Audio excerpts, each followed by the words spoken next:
okuwenja obululu kwongedde okunyinchira wano mu municipali e Arua era nga mu kiseera kino tuli ku Awindri Primary School mu FDC. Bruce Musema wakubye olukungaana lwe olwaleero akawungeezi era nga yeegatiddwako banna FDC abalala omuli President w'ekibiina omukulu Patrick Oboy Amriat ne Mubaraka Munyagwa omubaka owa Kawempe South era nga ye asuubira nti obuwanguzi abulina kubanga mwana akulidde mu kitundu kino era nga nebyakozeeko aba Arua babiraba.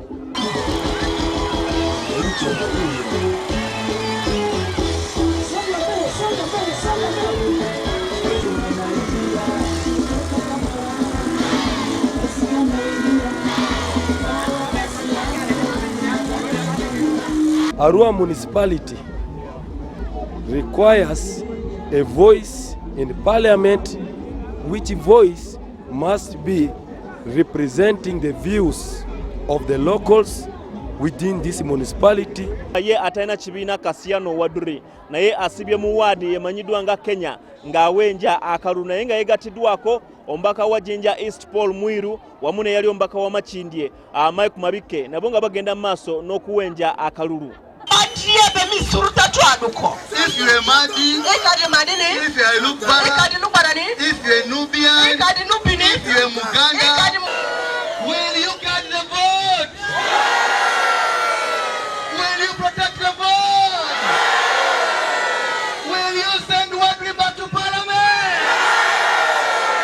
For the last 2.5 years, West Nile has lost a voice of representation. Arua has lost a voice of representation. I bring that voice of representation, not only to Arua municipality, but to the entire West Nile.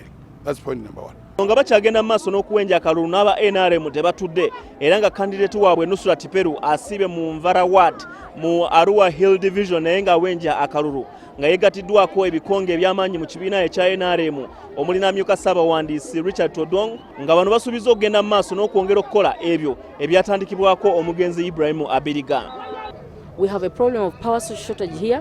If this place is to become a city with such power irregularities, then we can't have a proper industrial revolution here. Ng'okuwenja akalulu kukyagenda maaso waliwo obweraliikirivu mu nsonga z'ebyokwerinda era ng'enjuyi ez'enjawulo zatandise dda okulumagana nga zigamba nti waliwo abateekateeka obubinja bw'abavubuka okuba abalonzi emiggo naddala ku lunaku olwokusatu.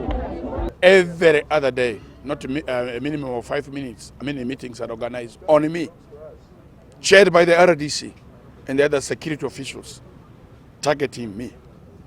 But with the people's power, I've continued to be in the race. Kasiyano Wadri, I think he's panicking because of the support base that I have.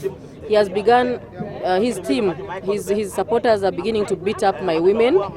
I believe government must do its best to provide security.